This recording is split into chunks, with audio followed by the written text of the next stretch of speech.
Doctor पूजा खेड़कर इस देश के लोगों के लिए कोई नया नाम नहीं है। ये नया नाम इसलिए भी नहीं है क्योंकि यूपीएससी ने कहता ऐतिहासिक फैसला लेते हुए एक ट्रेनी आईएएस जिनका नाम डॉक्टर पूजा खेड़कर है, फाइनली उनका जो जॉइनिंग था भारतीय प्रशासनिक सेवा में, उसे रद्द कर दिया डीओपीटी की मदद से। इसमें तमाम मीडिया ने इस चीज़ पर अपनी बात रखी। अब मुझे लगता है कि देश का बच्चा बच्चा शायद इस केस को जानता है मीडिया के माध्यम से। इस विषय में अगर डॉक्टर पूजा खेड़कर का कोई साथ दे रहा था तो वो है उनका परिवार।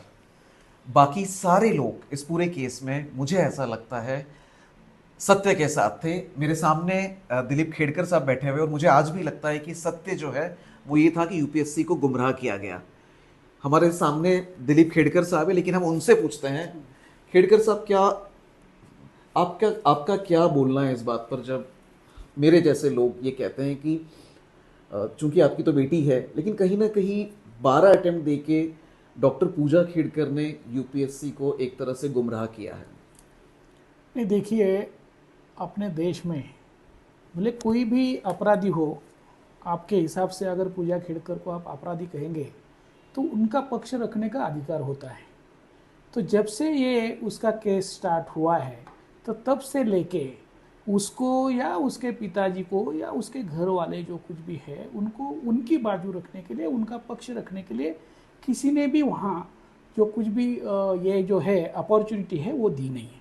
वैसा ही यूपीएससी ने किया कि जब ये मीडिया ट्रायल स्टार्ट हुआ और सबको ऐसा लग रहा था, गवर्नमेंट के ऊपर इतना प्रेशर उससे क्रिएट हो रहा था कि गवर्नमेंट क्या रहा है, अगर ऐसा है, इतना गलत है तो गवर्नमेंट ने एक्शन क्यों नहीं ले रहा है।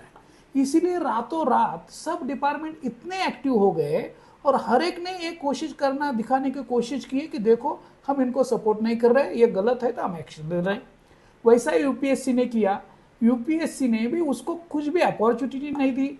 एक्चुअली शो कॉल देना चाहिए उनको, हियरिंग की अपॉर्चुनिटी देनी चाहिए। अगर वो गिल्टी साबित होती है तो उसके बाद में जो कुछ भी लीगली या कानूनी जो कुछ भी एक्शन लेना है वो लेना चाहिए था। उन्होंने क्या किया कि एक शो कॉल नोटिस इशू किया, आज शो कॉल नोटिस इशू किया और दूसरे दिन ही उसको एफआईआर उन्होंने पुलिस स्टेशन में दाखिल किया। अगर एफआईआर दाखिल होता है तो कानूनी तौर से वो ना एक्सप्लेनेशन देने को जा सकती है, ना हियरिंग को जा सकती है।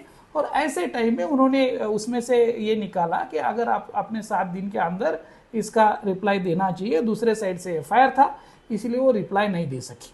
और दूसरे साइड से उन्होंने उसका मतलब ऐसा निकाला कि देखो इनको कुछ भी वहाँ रिप्लाई देने की जरूरत नहीं है, और एक साइड से उन्होंने वो टाइम में एक्शन लिया। एक्चुअली ये नंबर ऑफ अटेम्प्ट्स का जो कुछ भी मामला है। सर मैं उस पर आता हूँ, लेकिन जब जब 7 दिन में रिप्लाई देने की बात आती है खेड़कर साहब, तो ईमेल पर भी रिप्लाई नहीं किया आप लोगों से?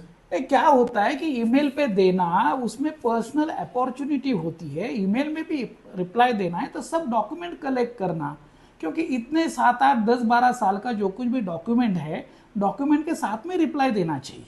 अगर आदमी या लड़की या जो कुछ भी कैंडिडेट है, डॉक्टर पूजा खेड़कर है, उसके पिताजी है, माताजी है, अगर वो घर पे ही नहीं है, उनके अगेंस्ट एफआईआर दाखिल किया है, तो कहाँ से डॉक्यूमेंट कलेक्ट करेंगे और कैसा वो रिप्लाई देंगे।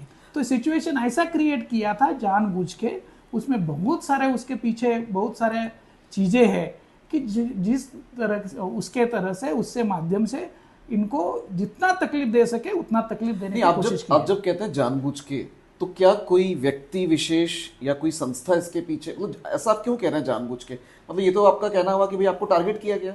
डेफिनेटली टारगेट किया है कि किसने इसका किया? पीछे का आप लोगों को, मीडिया को, सबको पता है। अहमदनगर का जो कुछ भी लोकसभा का इलेक्शन था, चुनाव था, वो वहाँ का मैं एक कैंडिडेट था और मेरे अपोजिशन में जो कुछ भी कैंडिडेट थे, अभी के जो कुछ भी नाम लीजिए ना। रेवेन्यू मिनिस्टर है विखे पाटिल या गार्डियन मिनिस्टर है अहमदनगर के, उनके लड़के थे, उनके सुजय विखे करके उनके लड़के सुजय हैं, आपके अपोजिट में खड़ा था। अपोजिट में थे। दूसरे नीलेश लंके थे। और उनको पता नहीं है कि ऐसा लोगों के माइंड में है, लोगों के द्वारा ऐसा पता ये होता है कि उनको वो अच्छा नहीं लगा। एक्चुअली लोकसभा या अपने लोकशाही में कोई भी इलेक्शन वहाँ ये कंटेस्टेंट बन सकता है और उस हिसाब से मैं बना था। अगर समझो मेरे बेटी ने कुछ गलत किया था, उसका सिलेक्शन होके 2 साल हो गए, 2 साल में ये क्यों चीज़ सामने नहीं आई? लोकसभा इलेक्शन जैसे ही खत्म होता है दूसरे दिन ही ये स्टार्ट क्यों हुआ? तो इसके पीछे डेफिनेटली तो कहीं ना कहीं आपको पॉलिटिकल इसमें वेंडेटा लग रहा है। डेफिनेटली पॉलिटिकल इसमें है कि जानबूझ के टारगेट किया हुआ है। खेड़कर साहब, मैं वापस इसी मुद्दे पर आता हूं, क्योंकि पॉलिटिक्स की जब बात करते हैं तो वो फिर एक अलग एंगल हो जाता है। हम इस विषय पे वापस आते हैं साहब। मैं कुछ स्पेसिफिक प्रश्न पूछता हूं और आप जो फैक्ट्स है आप सामने रख सकते हैं। सारी दुनिया देश देख रहा है। क्या आप डॉक्टर पूजा खेड़कर के दफ्तर में पुणे कलेक्ट्रेट में गए थे और क्या आपने वहां के तहसीलदार को कैबिन के लिए ये चाहिए वो चाहिए, क्या आपने धमकाया था? देखिए, मैं एक हमने सुना आपने धमकाया था। मैं एक एडमिनिस्ट्रेटिव ऑफिसर रह चुका हूँ और गवर्नमेंट ऑफिस में धमकाने की कुछ ज़रूरत नहीं होती है। वही मैंने जो पहले बोला कि जानबूझ के ये किया गया है। मुझे एक बताइए कि कोई भी एम्प्लॉय, एक क्लास 3 का क्लर्क हो, क्लर्क पे अगर ज्वाइन होता है तो उसको बैठने के लिए टेबल दिया जाता है। अगर क्लास 2 ऑफिसर है, क्लास 1 ऑफिसर है, तो उसको केबिन दिया जाता है कि गवर्नमेंट का एक स्टैंडर्ड है, फिक्स है। सर लेकिन उस हिसाब से तो ट्रेनी थी सर। उस हिसाब से ट्रेनी थी, लेकिन असिस्टेंट कलेक्टर उसका डेसिग्नेशन था। ट्रेनिंग थी, लेकिन उसको स्टडी करना है, सब सीखना है हर एक डिपार्टमेंट का। अगर कलेक्टर ऑफिस का भी आप लेते हो, मान लीजिए वहाँ रेवेन्यू डिपार्टमेंट है, वहाँ खनिकर्म डिपार्टमेंट है, वहाँ आपका इलेक्शन सेक्शन है, तो ये सब सेक्शन से क्या कैसा काम होता है वो सीखना पड़ता है। वहाँ से उसको डेली मतलब उनका एक प्रोग्राम होता है, उस हिसाब से एसपी ऑफिस को जाना है, कमिश्नर ऑफिस को जाना, सुबह जाना, वहाँ जो कुछ भी इंफॉर्मेशन आना कलेक्ट करना और उसका वो उसके ऊपर स्टडी करना या एनालिसिस करना और आगे चल के उनको काम करना। उस हिसाब से उनका केबिन मांगा था। केबिन उन्होंने पहले दिन बोला कि ठीक है कि हम आपको नहीं दे सकते, लेकिन उसके साथ के आप मीडिया वाले हैं, जितने भी उसके साथ के 11 आईएएस ऑफिसर है महाराष्ट्र में, वहां कहीं भी आप फोन करके पूछिए कि भाई आपको बैठने के लिए केबिन दिया है क्या नहीं दिया है। तो अगर हर एक जगह में दिया जाता है और वो ट्रेनी है, मान लीजिए कि वो ट्रेनी है, उसको कुछ भी पता नहीं है। आप अगर मेरे टीचर है, अगर मैं गलत हूं तो आप मुझे समझा सकते हैं, अगर मैं नहीं समझा तो मुझे एक मेमो दे सकते हैं, नहीं दिया तो और एक वार्निंग दे सकते हैं। ऐसा किए बिना आप ही केबिन देते हो। उसका अगर पिक्चर आप देखोगे, इतना बड़ा टेबल और इतना बड़ा ये केबिन में क्या उसने उठा के लाया है? वो एम्प्लॉय कौन थे? वो कलेक्टर ऑफिस के एम्प्लॉय थे। डॉक्टर पूजा ने उनको प्रेशराइज नहीं, मेरे पास लेटर है कि जिसमें एडिशनल कलेक्टर मोरे ने खुद लिखा है कि मैंने इनको ये केबिन में बैठने के लिए अलाउड किया था। मैंने खुद वहां से रिपोर्टिंग की है उस लोकेशन से। वो काफी बड़ा केबिन है।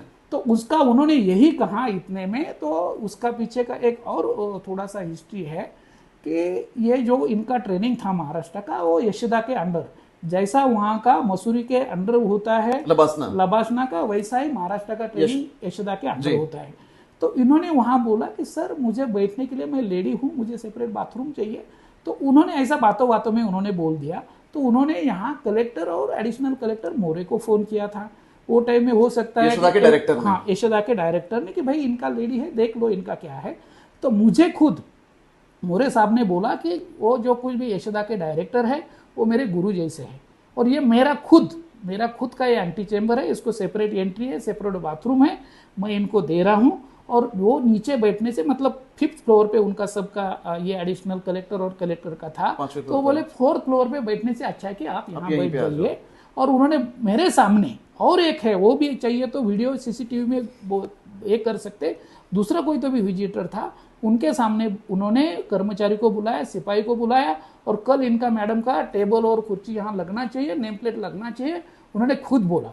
लेकिन दूसरे दिन या तीसरे दिन जो कुछ भी था, वो जिस दिन उन्होंने अपर किया था, हो सकता है कलेक्टर साहब वहाँ नहीं थे, वो आने के बाद उनको लगा कि ऐसा ऐसा किया, उनको गुस्सा हो गया और उन्होंने सब स्टाफ को डांट दिया कि भाई तुमने मैं यहाँ का इंचार्ज हूँ, मेरे मर्जी के बिना आपने ऐसा कैसे। डॉक्टर सुहास देवसे ने, हाँ, उन्होंने ऐसा बोल दिया। और इनको भी हो सकता है कि ये किया रहेगा, तो उन्होंने भी बात में थोड़ा सा गुमराह किया। उसमें लेटर में लिखा है कि मैंने ऑफर किया था केबिन और टेबल रखने के लिए। टेबल रखने के लिए किया था कि मतलब उसने बोर्ड लगाया। बोर्ड तो हर एक गवर्नमेंट ऑफिसर के पीछे या एम्प्लॉय के पीछे उनका डेसिग्नेशन क्या है वो तो लगता है, उसमें कुछ वो बड़ी बात नहीं कि कुछ उन्होंने अलग बोर्ड लगाया और वो उन्होंने भी नहीं लगाया। उन्होंने भी नहीं लगाया। केवल डॉक्टर पूजा खेड़कर के केस में केबिन मांगा गया कि बाकी जो महाराष्ट्र में जो आईएएस ट्रेनी है, आप ऑन रिकॉर्ड बात कर रहे हैं, क्या बाकी जगह भी ऐसा केबिन दिया गया? मैं मेरे बताने से अलावा आप भी मालूमात करो, चाहिए तो सडनली जहां भी आईएएस ऑफिसर का अभी ट्रेनिंग चल रहा है आप वहां जाइए, अगर समझो उनका वहां के भी नहीं रहेगा तो मैं उसको अभी के अभी तो सब ये है, तो जो कुछ भी एक्शन लेने का रहेगा गवर्नमेंट को, तो उसके लिए हम लोग तैयार हैं। ठीक है, तो ये आप कमिट कर रहे हैं कि you're ready to pursue this अगर कैबिन लोगों को नहीं है। सब मुझे और एक चीज़ बताइए, आप जब किसी कंपनी को ज्वाइन करते हैं या आप कॉरपोरेट को ज्वाइन करते हैं या आप सरकार को ज्वाइन करते हैं, तो एक ये अपेक्षा होती है कि कहीं भी दुविधा होने पे, कहीं भी दिक्कत आने पे आपके जो बॉस है या सुपीरियर है, आप उनका गाइडेंस ले सकते हैं, आप उनसे बात कर सकते हैं।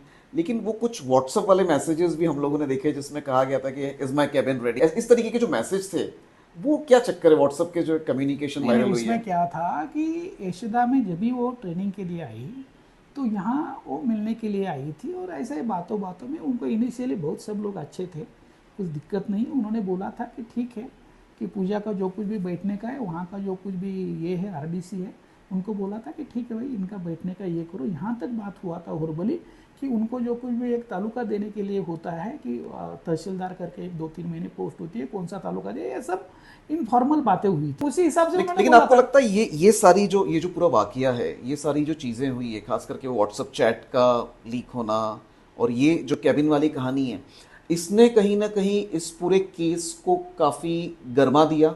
नहीं, गर्मा दे इसके पीछे का, जैसे हमने बोला है कि इसके पीछे का बहुत सारा सेक्सुअल हैरेसमेंट का इशू है ही। लेकिन क्या होता है कि जो सामने पहले जाके बोलता है उनका सही लगता है। नहीं, सेक्सुअल हैरेसमेंट किसके? मेल किया हुआ है, रिपोर्ट किया है, पुलिस स्टेशन में उनका कंप्लेंट दिया हुआ है। लेकिन खेड़कर साहब, आप ये बताइए कि ये जो मामला है, ये पूरा की पूरा डॉक्टर पूजा खेड़कर के कैंडिडेचर को लेकर है।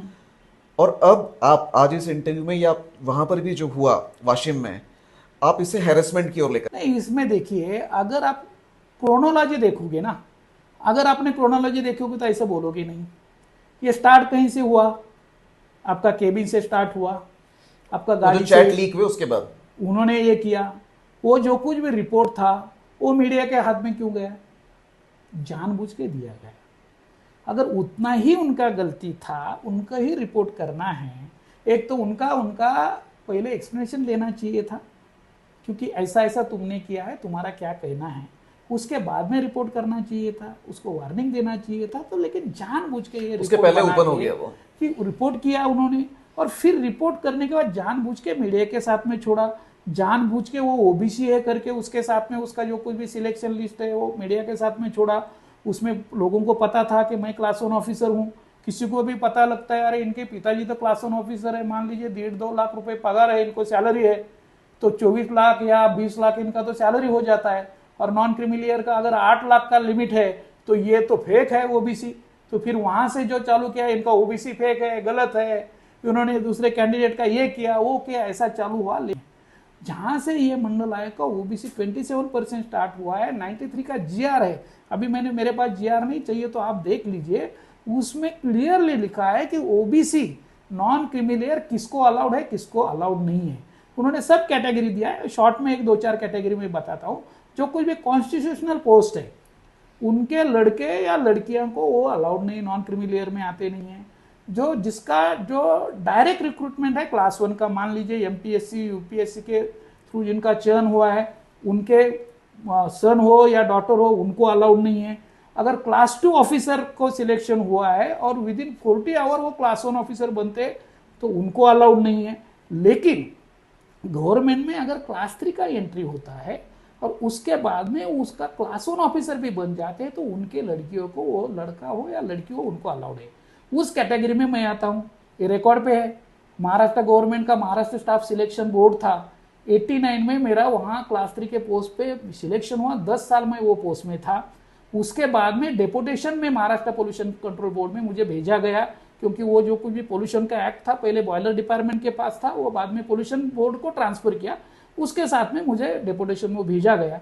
और वहां जाके 10 साल के बाद मुझे क्लास 1 ऑफिसर में बना, तो मुझे प्रमोशन मिले, तो मुझे वो एप्लीकेबल है ही नहीं।